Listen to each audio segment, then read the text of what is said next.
Have you ever walked into a room and instantly felt someone's presence before they even said a word? Not because of how they looked, but because of how they carried themselves, how they made you feel the way the energy shifted when they entered. That's not luck. That's not just good genes or a great outfit. That's power. Real magnetic, undeniable power. We like to think attraction is about appearances. But let me ask you something. And have you ever met someone who looked the part, sharp, polished, but the moment they spoke, the illusion shattered? On the flip side, you've also met people who aren't conventionally attractive, but you can't stop thinking about them. You remember their voice, their calm, their presence, their focus. That's not chemistry. That's not a vibe. That's skill. And skills can be built, cultivated, sharpened. Today I'm going to share 5 habits that will make you more attractive. Not in a fake it till you make it way. Not in the surface level dating app kind of attractive. I'm talking about the kind of attraction that lasts, rooted in your presence, your behavior, your psychology. These habits will change the way people see you.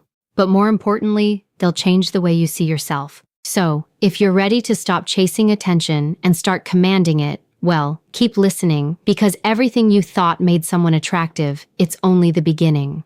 We live in a world that constantly tries to provoke us from the moment we wake up. Notifications, traffic, pressure, opinions, noise, it's all designed to pull us out of ourselves. And yet, the people we find most attractive, the ones we trust, follow, and gravitate toward, they're the ones who stay grounded when the world shakes.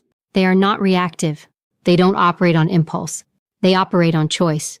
That's what emotional control is. It's not about becoming a robot. It's not about suppressing your emotions or pretending not to care. Emotional control is the ability to own your inner state so that no one else does. Because the truth is, if you can be provoked, you can be manipulated. If someone else's words, energy, or actions can control how you think, feel, or behave, then you've handed your power away, quietly, slowly, completely. So let's flip the script. Emotional control means you understand your triggers intimately. You know what rattles you, what provokes you, what threatens you, and instead of avoiding those things, you train for them like a warrior, like a strategist. Because you know life will test you not once, but every single day. And when those tests come, when someone cuts you off in traffic, when your boss talks down to you, when someone disrespects you, you don't flinch. You don't explode. You don't chase them down with your ego. You pause, you assess, and you respond. That pause, that millisecond of space between emotion and action, that's where your strength lives. That's where attraction begins. Let me tell you something about calm people. They're not calm because life is easy for them. They're calm because they've done the work. They've felt rage, heartbreak, disrespect, fear, and they've learned to hold it, observe it, manage it. That kind of control is magnetic. You feel it in a conversation, in a negotiation, on a date. People don't always realize it consciously, but when someone speaks with emotional control, we trust them more. We open up more. We want to be around them. Why? Because they feel safe, grounded, unshakable.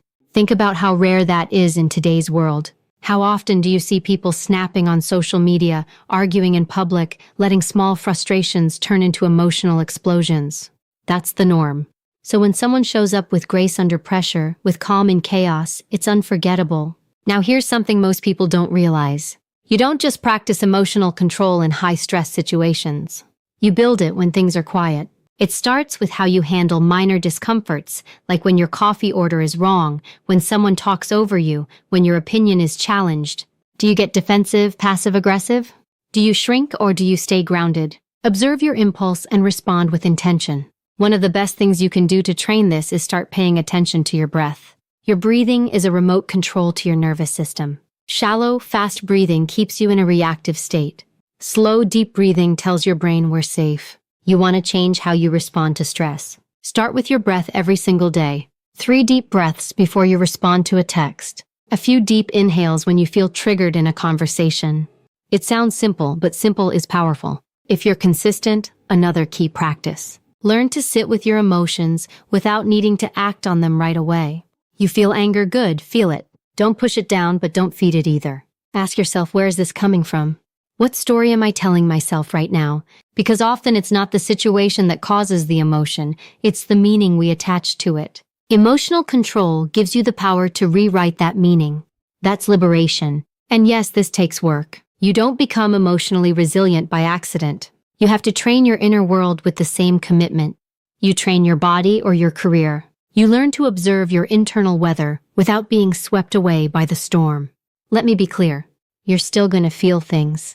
You're still going to get angry, hurt, disappointed. Emotional control doesn't eliminate the emotion. It refines your relationship with it. You go from being owned by your feelings to being in charge of them. And that level of control, it radiates. You walk differently. You speak differently.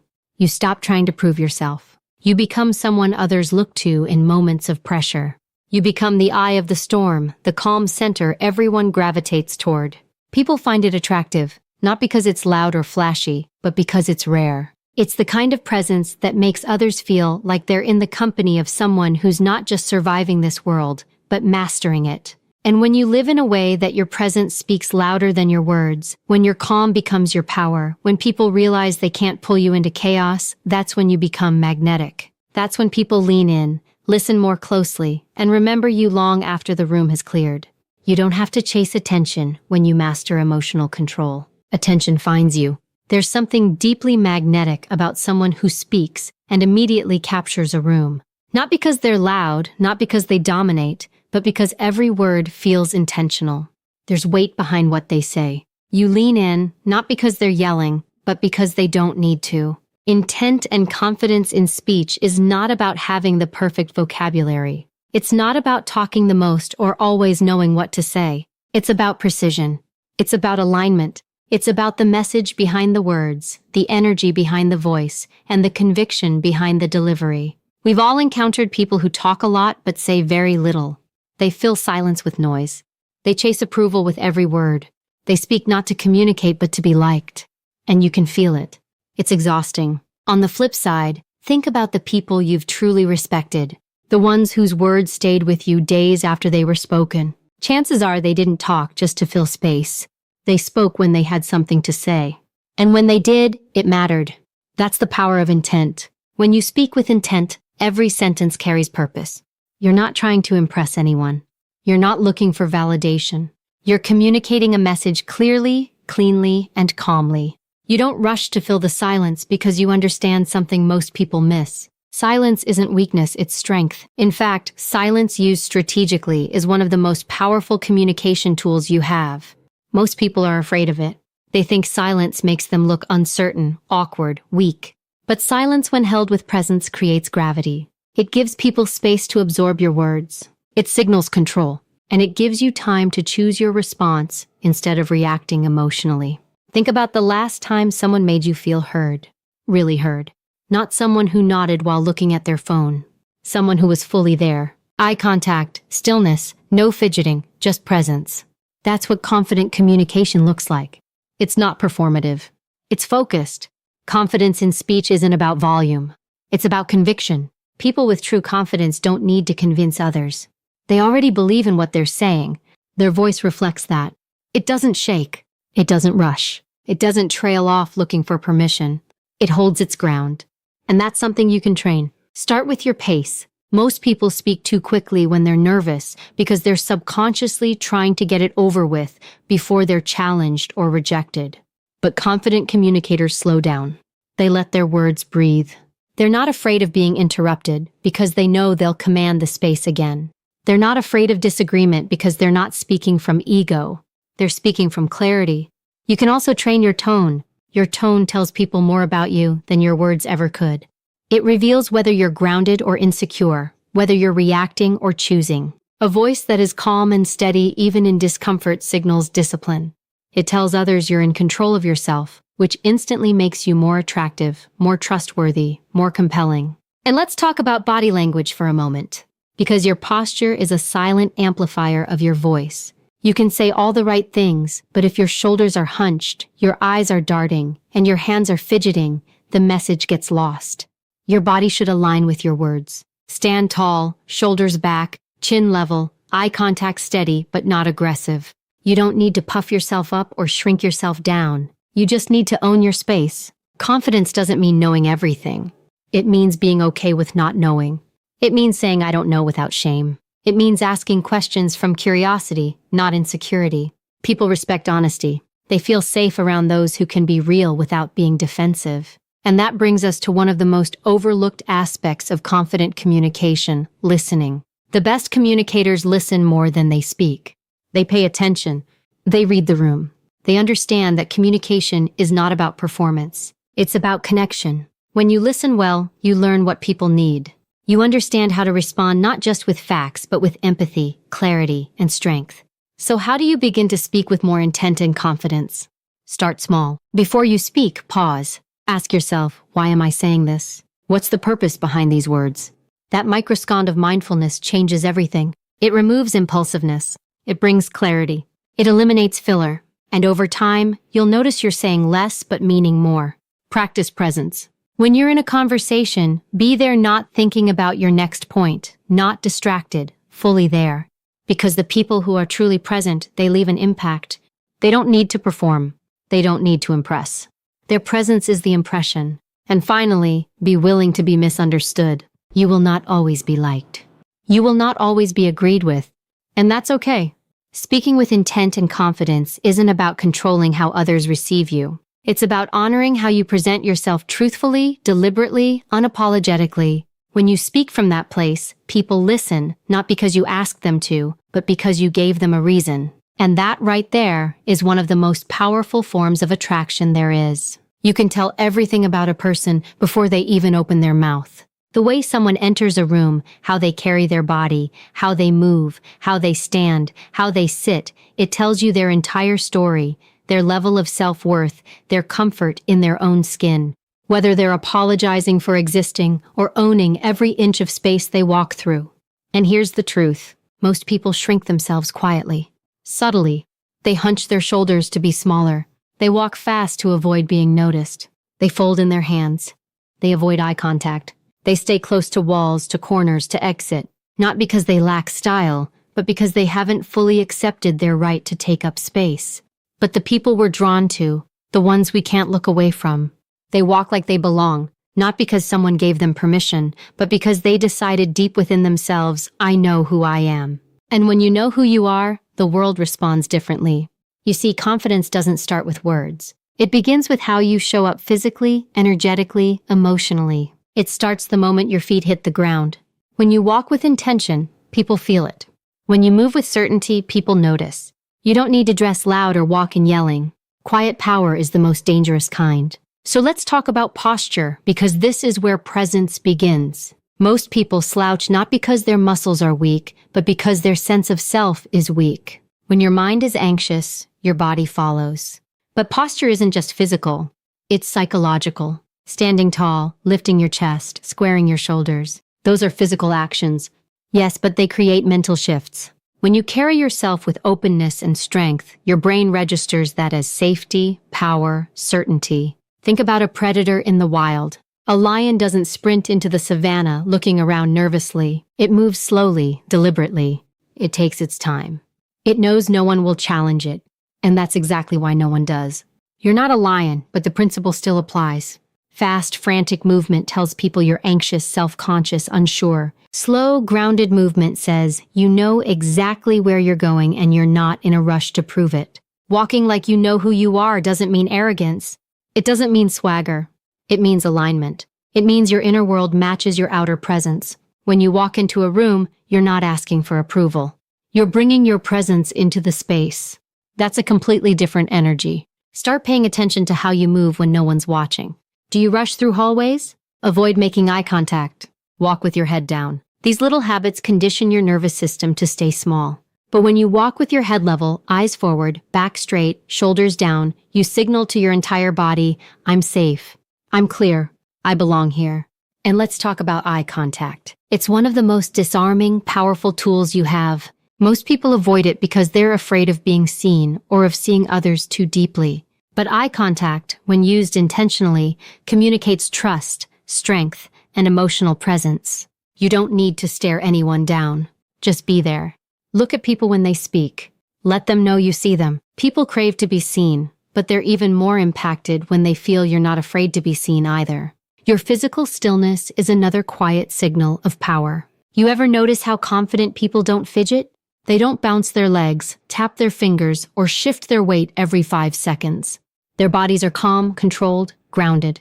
And that's because their inner world is too. You want to know who's in control of a room? Look for the person who moves the least.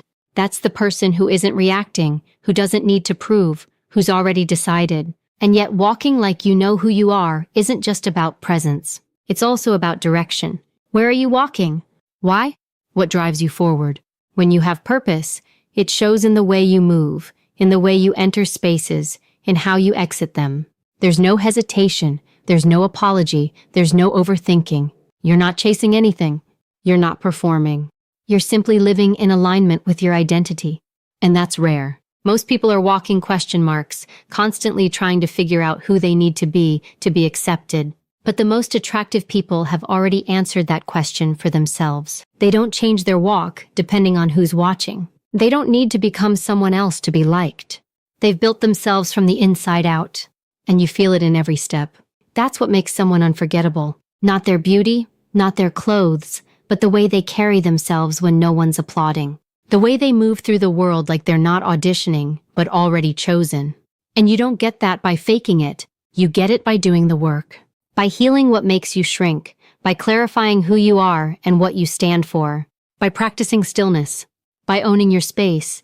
By choosing to walk like someone who matters. Because you do. So the next time you walk into a room, don't just think about how you look. Ask yourself, how do I want people to feel in my presence? What does my body say before I speak? What energy do I bring with me? Because people may not remember every word you say, but they will remember how you carried yourself when you said it. When you walk like you know who you are, you don't just show up differently. You invite the world to meet you at that same level. And that changes everything. There's something incredibly rare and deeply attractive about someone who makes you feel like the only person in the room. Not because they flatter you, not because they're charming in a rehearsed way, but because they're genuinely curious. They're not waiting to speak. They're not scanning the room for someone more interesting. They're here with you fully listening, not to respond, but to understand. We often think that in order to be attractive, we have to impress people. We think we need to tell better stories, be more interesting, talk more, show off our accomplishments. But what truly draws people in is the exact opposite. It's not about being interesting. It's about being interested. When you are genuinely curious about others, you make them feel seen, not looked at, seen. There's a difference. Most people walk through the world invisible. Not because they're hiding, but because no one really notices them. They speak and no one listens. They share something personal and it barely registers. We live in a culture of constant distraction. So when someone stops, tunes in and pays attention, really pays attention, it feels like a gift. But this kind of curiosity can't be faked. You can't pretend to care just to win someone over. People pick up on that. They may not be able to name it, but they'll feel the difference. True curiosity comes from presence. It comes from confidence. It comes from the quiet belief that I don't need to perform for you, and you don't need to perform for me. We can just be here together as we are. That kind of energy is powerful because it lowers people's defenses. It creates safety, and safety is where connection lives. The people who leave the deepest impression are the ones who ask thoughtful questions and actually listen to the answers. They're the ones who follow up, who notice the details, who remember what you said last week and bring it up, not to prove a point, but because they were actually listening. When you shift your focus away from how do I look to how can I understand this person better, everything changes. People feel it. They soften around you. They open up, and in return, they become more drawn to you because most of the world doesn't give them that. And here's what's ironic. The more curious you are about others, the more interesting you become. Why? Because you ask the questions no one else asks. You notice what others miss. You give people space to be real. And in doing so, you build a reputation, not just as someone who's attractive, but someone who's unforgettable. That's charisma. And it's not loud. It's not performative. It's quiet, focused, intentional. It lives in the small moments. The tell me more about that. The eye contact that doesn't drift. The silence you hold while someone finds the words they didn't even know they needed to say. You want to stand out in a world full of noise. Don't be louder. Be more attentive. Here's where most people get it wrong. They think listening is just about being quiet while someone else talks. But real listening is active. It's engagement. It's reading body language. It's catching shifts in tone. It's being aware when someone's words don't match their energy and then gently inviting them to go deeper. You don't need a psychology degree to do this. You just need to slow down, put your phone away, be present, ask better questions, and more importantly, be okay with silence. Don't rush to fill the gaps. Let people think. Let them process. Let them trust that you're not just waiting for your turn, but actually here for theirs. Being curious about others also means being curious about what's beneath the surface. Most people walk around wearing masks, defense mechanisms, survival habits, rehearsed identities. But underneath all of that is something much more real. When you learn to listen beneath the words, you connect with who people really are, not who they think they need to be. And there's a quiet confidence in that because when you're grounded enough in yourself, you don't need to dominate conversations. You don't need to prove anything. You're not interested in being the most interesting person in the room. You're interested in being the most present, and that's rare. So how do you build this habit? Start by asking better questions. Move beyond how are you and what do you do. Ask things like, what's been on your mind lately? What's lighting you up these days? What's something you've been thinking about but haven't said out loud yet?